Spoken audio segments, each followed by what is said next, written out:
ये कोई horror film का सेट नहीं है। ये एक असली जगह है मेक्सिको में, जहां आज भी हवा में सड़ांत, डर और किसी अनदेखी मौजूदगी का एहसास तैरता रहता है। इस द्वीप का नाम सुनते ही लोगों की रूह कांप जाती है, जहां पेड़ों पर पत्ते नहीं बल्कि हजारों सड़ी गली टूटी फूटी गुड़ियाएं लटकी हुई हैं। कुछ की आंखें गायब हैं, कुछ के सिर टूटे हुए, और कुछ ऐसे लगते हैं जैसे वो आपको घूर रही हो।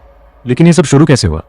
एक दिन डॉन जूलियन नाम का एक आदमी इस सुनसान द्वीप पर अकेला रहता था, शांत, चुप और दुनिया से दूर। फिर एक रात उसे नहर के पास कुछ अजीब महसूस हुआ, जैसे कोई उसे बुला रहा हो। अगली सुबह उसे पानी में एक छोटी लड़की की लाश मिली। वो बच्ची रहस्यमय तरीके से डूब चुकी थी। डॉन जूलियन ने उसे वहीं दफना दिया, लेकिन कहानी यहीं खत्म नहीं हुई।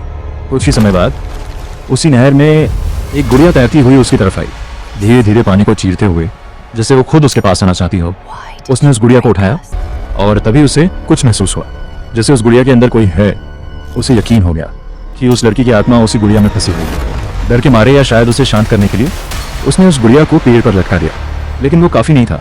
रातें और डरावनी होने लगी। उसे फुसफुसाहटें सुनाई देने लगी, पानी में हलचल और पेड़ों के बीच किसी के चलने की आवाज। उसे लगा वो लड़की अब भी वहीं है और वो अकेली नहीं रह चाहती।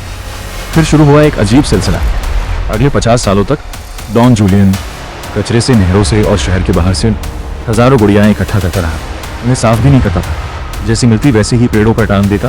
टूटी हुई, सड़ी हुई, डरावनी। धीरे धीरे पूरा द्वीप गुड़ियाओं से भर गया। लेकिन असली डर अब शुरू होता है। लोग कहते हैं रात के समय ये गुड़ियाएं हिलती हैं, उनकी आंखें घूमती हैं, कुछ एक दूसरे से फुसफुसाती हैं, और अगर आप ध्यान सुनो तो कोई आपको नाम लेकर बुला भी सकता है। कई लोगों ने दावा किया है कि उन्होंने गुड़ियाओं को अपनी तरफ देखते हुए पाया, जैसे वो जिंदा हों। और फिर साल 2001 में डॉन जूलियन की लाश मिली, उसी जगह, उसी नहर में जहां वो छोटी लड़की डूबी थी।